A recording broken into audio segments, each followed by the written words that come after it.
23. I'm 82. The midwife whispered one warning during my first Amish birth. Don't let them turn you toward the wall. The midwife says it so softly I almost think the floorboard said it. The room is full of noises that don't belong together. The iron stove ticking, rain worrying the tin roof, my breath catching against the stiff collar of my blue dress. Her name is Miriam, and her left thumb has a pale burn scar shaped like a bean. She keeps one hand on my wrist and the other beneath the folded sheet. I'm cold. That's what I remember first. Not the pain. Not yet. The wash basin beside the bed has a hairline crack through the painted roses, and every time the lamp flame jumps, the crack looks wider. My husband, Eli, stands by the cedar chest pulling the seam of his left sleeve until the thread snaps. Nobody has told him what to do. Nobody has told me what's allowed. And Miriam has warned me about something she won't name. Keep your eyes on me, she says. Then the door latch lifts. I remember, no wait, it isn't the latch. It's the third stair from the top, the one that always squeals, going silent under someone's weight. That's worse. Miriam's grip tightens. The room smells of wet wool, lye soap, and the penny taste at the back of my mouth. Someone outside whispers my mother's name. Eli looks at the wall, and I understand, without understanding, that the baby isn't the only thing they're waiting for. I'm 17 years old. Quick pause. I'm Sarah, and this is Rebecca Amish Homie. If these stories stay with you, if they make you feel less alone, it's free and it keeps them alive. Tell me in the comments, what warning reached you too late? And if you want to go further, a super chat or membership says these voices are worth hearing. That keeps this going. Now, back to what happened. The stair stays quiet for 3 more breaths, and then I hear Bishop Amos clear his throat in the hall. In our district, a woman's body belonged first to God, then to the order of the home, and only last, if there was anything left, to herself. Nobody ever said it that plainly. They didn't have to. We learned it from mothers lowering their voices over bleeding, from girls hiding the family medical book beneath folded washcloths, from the word pregnant sounding too bold at supper. The old teaching was Gelassenheit, yielding the self, and it could be beautiful when it meant sharing bread or taking the worst wagon seat. We heard it in sermons about pride and saw it in men removing their hats before prayer. But in childbirth, yielding meant I wasn't supposed to ask who touched me, when, or why. That's the thing nobody tells you. A rule can be gentle in one room and sharp in another. I knew this before I knew it. The way I knew not to use the chipped green cup when ministers came. It lived in small things. Aunt Ruth tapped 2 fingers against her apron if a girl asked too much, and the question died between the butter crock and the stove. At washing day, women spoke of babies by weight, never by pain. 7 pounds, 9 pounds, good hair. Once, when I was 12, I asked why Cousin Leah walked bent for weeks after her 3rd child, and Mama set a wet bedsheet into my arms, so cold it numbed my elbows. Don't carry tales, she said, though I hadn't told one. Leah came to meeting with violet shadows under her eyes and a round loaf wrapped in a towel, striped red and cream. Everyone praised the loaf. Nobody saw how she sat sideways. I almost asked her near the hitching rail, but she smiled too fast and fixed my bonnet hook with her left hand. That was how the rule held, not with shouting, but with kindness closing over your mouth. So when Miriam warned me, I knew she was breaking something older than either of us. I had been married to Eli for 11 months, and my preparation for birth came in 6 pieces. Mama gave me 2 gowns, folded rags, goose grease, raspberry leaf tea, and the advice to obey Miriam. My sister Anna added the 6th. Behind the smokehouse, 3 weeks before my time, she said, "When they tell you to be still, be still." 7 words. I counted because 7 felt holy enough to keep me safe. Anna had borne 2 children upstairs beneath faded blue paper, but she never told me what they meant. Eli knew less. His father told him to stack wood and stay out of women's way. So he placed 11 split logs beneath the window, bark side up, as if neat wood could bargain with what was coming. He even swept the bark dust into a crescent. I loved him for trying. I resented him for being allowed not to know. We met at a singing in Jacob Miller's barn, where the lantern smoked and the cider had turned sour. Eli sang off-key, always half a beat behind, but he noticed my bench wobbling and slipped a folded hymn sheet under one leg. He was 23, no, 24. I always make him younger in my head. He saved the soft middle of his bread for last.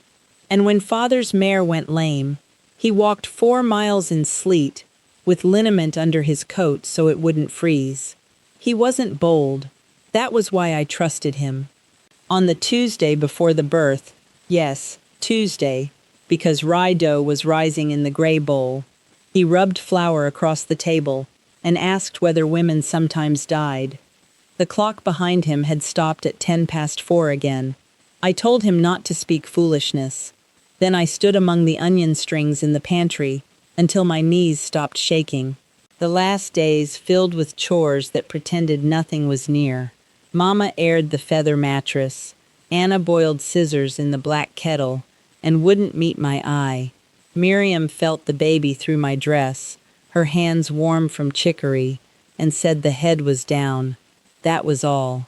No one told me I could move, drink when thirsty, refuse a hand, or ask someone to stop.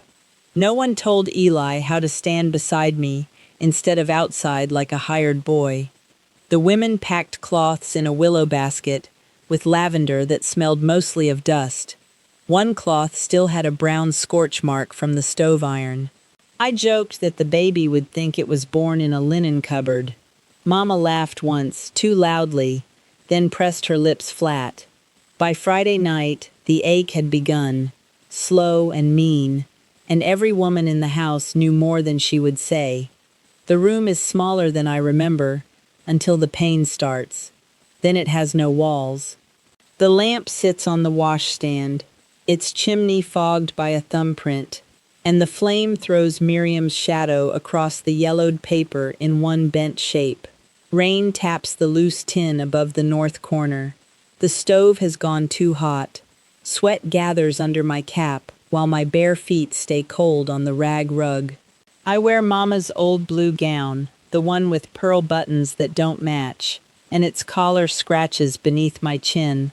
Eli stands by the cedar chest with wet hair pasted to his temple.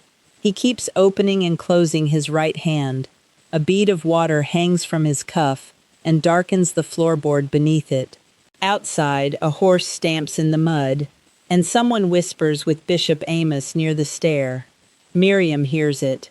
Her jaw shifts once, then she leans close enough that I smell peppermint on her breath, and says the warning again. Don't let them turn you toward the wall. I ask who she means, but another pain climbs through me before I finish. My fingers catch in the quilt fringe. Eli takes one step and stops when Mama lifts her eyes.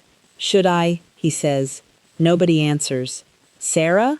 His voice is thin, almost boyish, and I want him near me so badly I'm ashamed. Miriam tells me to breathe low. I try. The room narrows to her brown sleeve, rain hissing on chimney metal, and the pulse beating in my gums. Then the latch moves. Bishop Amos doesn't enter, not fully. One polished black shoe appears past the door, with a fleck of yellow mud near the heel, and he asks whether there is trouble. Mama says, she's restless. Not hurting, restless. I want to shout that my body is opening without my leave, but I say nothing. That's the thing nobody tells you. Silence can sound like good manners while it steals the whole room. Miriam reaches for my knees and asks me to turn toward her. Mama takes my shoulder from behind. The wall is proper, she says, pressing through the thin gown. The rule was that a laboring woman faced away while a man prayed at the door, so her uncovered body stayed hidden, and the room stayed decent. But the wall meant Miriam couldn't see my face, Eli couldn't reach my hands, and I couldn't see who came close. "No," Miriam says. "Quiet." Mama's hand freezes. Pain hits, and my teeth ache from holding my jaw. Then Eli says, "Let her look where she wants." The shock of his voice almost knocks the breath from me. I want to pull away from everyone and cling to all of them at once. Bishop Amish prays from the hall, his words lost beneath rain. I watch the burn scar on Miriam's thumb as my body bears down, and a sound comes from me like a calf calling through fog. Her hand moves. I stop breathing.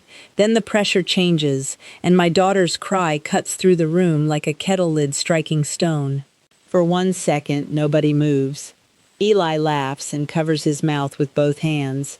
I cry too, though I can't tell whether it is joy, relief, or fear leaving by the nearest door. Maybe all three.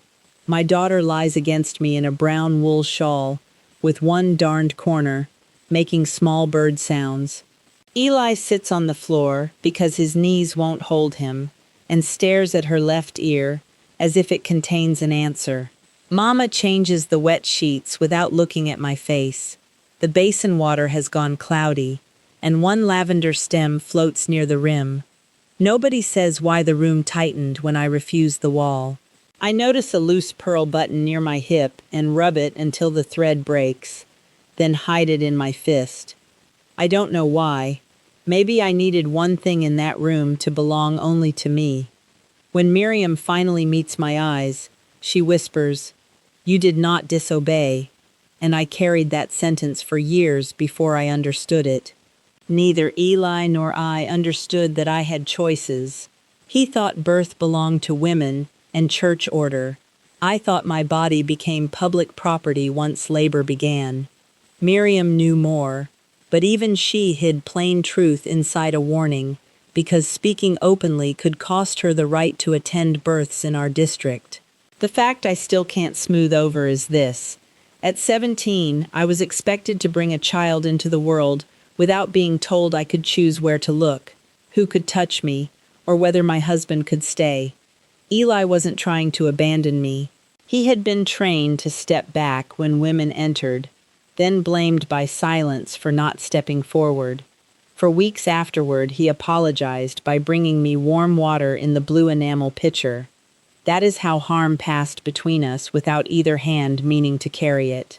The community called it modesty. My body learned it as fear, and fear, when everyone praises it as goodness, is hard to name. Years later, outside the district, a nurse drew a circle on a paper napkin in a diner that smelled of burnt coffee. Inside she wrote, "Your choice." Outside she wrote, "Other people's wishes." I stared until the blue ink blurred, and coffee cooled untouched beside my elbow.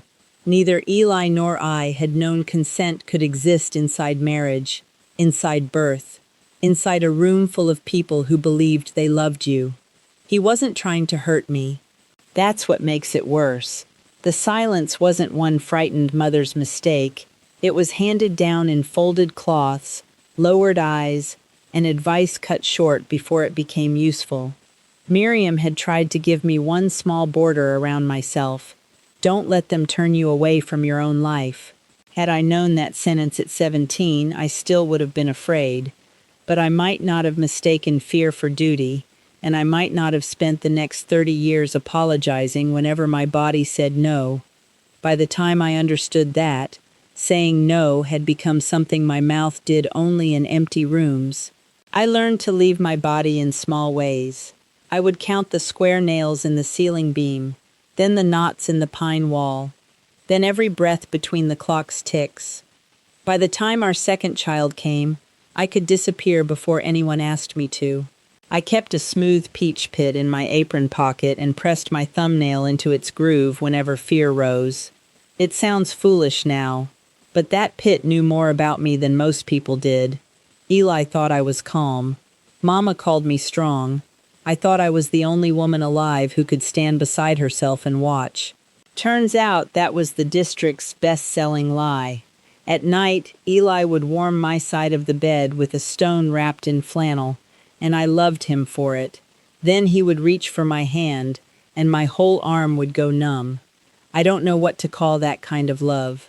I only know I lived inside it. At Quilting Bees, women spoke around pain the way a creek moves around a rock. We named stitches, babies, weather, anything but ourselves. One January morning, Anna sat across from me beneath the schoolhouse windows, piecing a red star from flour sack cloth. Her needle stopped halfway through a seam. "Did you face the wall?" she asked. Just 5 words. I looked up, and she was staring at the blood spot blooming on her own thumb. I almost said, "Miriam warned me." Instead, I handed her the tin thimble with the dent near its rim. "The light's poor," I said. That was our near confession. Beside us, Cousin Leah pulled yellow thread through a white block and whispered, "Mine wouldn't let me turn." Nobody asked who mine was. Nobody breathed right for a few seconds. The stove popped once, and every needle in the room seemed to wait with us. Then Aunt Ruth dropped a spool, and everyone bent to find it, grateful for the noise. Leah's 4th birth came during corn harvest, when the husks were dry enough to cut your palms. She labored in the back room of her mother's house, while men ate ham at the long table beyond the door. The midwife asked for hot water, and Leah's husband carried in 1 kettle, then left because his father told him the room was no place for him. Leah told us later, not told, exactly. The words slipped out while she scrubbed a milk stain from a baby gown, that she kept saying her left leg had gone cold. "They said I was tired," she murmured. 7 words. Her leg stayed weak for months. When she asked whether a doctor should see her, the deacon's wife brought broth and said worry was a form of pride. That was how doubt was handled, fed, prayed over, and tucked back into bed. Anna squeezed Leah's wrist once. I watched both women look away at the same moment, and that was when I knew our silence had matching faces. By our 3rd year, I could recognize it across any room. I first saw the word consent when I was 51, sitting in the county clinic with a paper gown open at the back and snow melting from my boots. A poster above the sink showed 2 stick figures with a green space between them. Underneath, in plain black print, it said, "Permission can be asked. Permission can be refused." The nurse had stepped out to find a smaller cuff because the first one pinched my arm. I read the line once, then again. My knees began to shake hard enough that the paper on the table crackled. The room smelled of rubbing alcohol and orange hand soap, and a blue plastic cup held 3 tongue depressors, though I counted them 6 times. My pulse climbed into my throat, where it stayed until the nurse returned smiling. That sentence wasn't about birth on the poster. It was about everything. I pressed both palms beneath my thighs because I was afraid my hands might fly apart from me. I wasn't angry, not then. I was sad in a way that made the whole room seem far away, like I was looking through winter glass. I grieved for the girl in the blue gown who thought being good meant becoming invisible. I grieved for Eli, too, the young man by the cedar chest who had been taught that love meant standing back when I needed him to step close.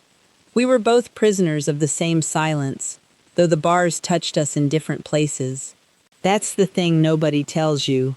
Knowing the word doesn't fix the years before it. It just turns the lights on. And there we were, all those younger selves, caught in full view. I remember, no, actually, wait. It wasn't that clinic visit when I cried. I held myself together there. I cried the next morning while peeling an apple, when the strip of red skin broke and fell into the sink. What I mourned most wasn't only what happened in that room, it was the fact that it could have been different. Miriam could have spoken plainly. Eli could have held my hand without asking permission from the hall. Mama could have said, "This is your body," and still wrapped my daughter in the same brown shawl. Years later, I tried to explain that to a woman at work, while we stacked cans of peaches beneath a humming light. She frowned and said, "Why didn't you just tell them no?" The price gun in her hand clicked 3 times. I wanted to give her my whole childhood, the tapped apron, the wet sheet, the polished black shoe at the door, so she could feel why one small word had weighed more than a wagon. But I couldn't. I said, "It wasn't that simple," and she nodded the way people nod when they want a story to end. I went home with the smell of syrup on my sleeves and felt homeless in both worlds. Still, the community gave me things I carry with both hands.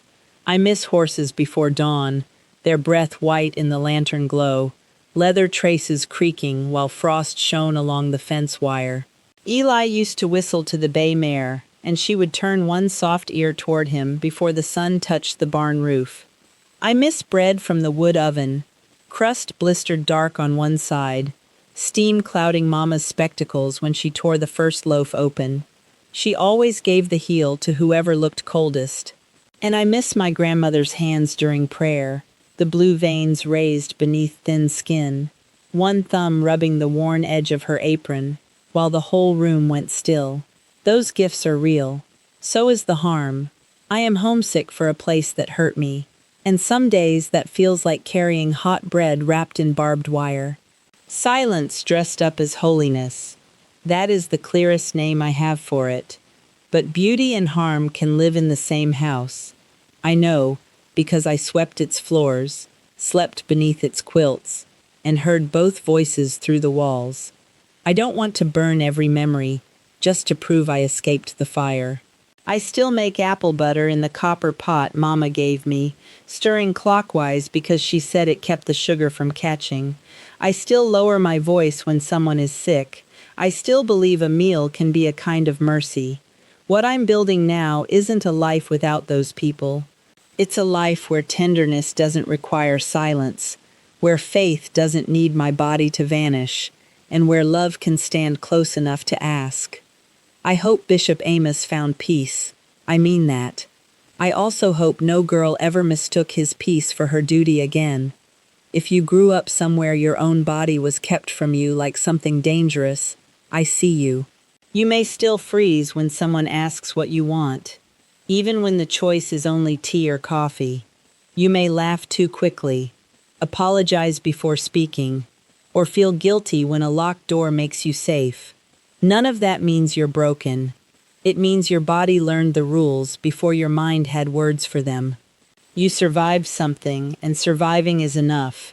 You don't owe anyone a clean story, a quick forgiveness, or a brave face beneath good lighting. The first honest thing you say may come out as a whisper. Let it. A whisper is still a voice, and a voice can belong to you before it belongs to anyone else. Even now, choice may feel louder than danger.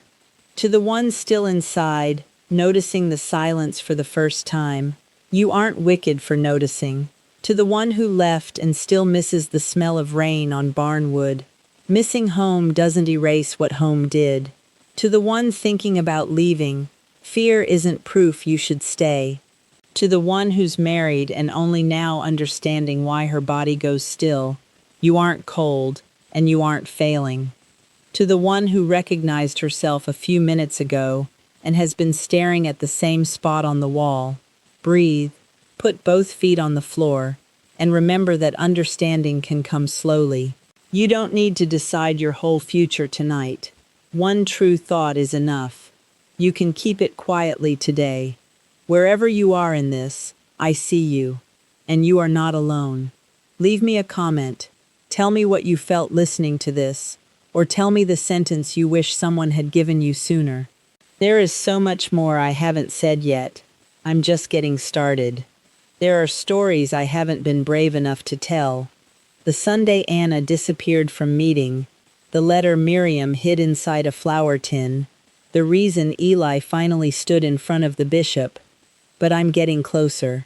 Subscribe to Rebecca Amish Homie if you want to stay for those voices, not because they are perfect, but because they were quiet for too long.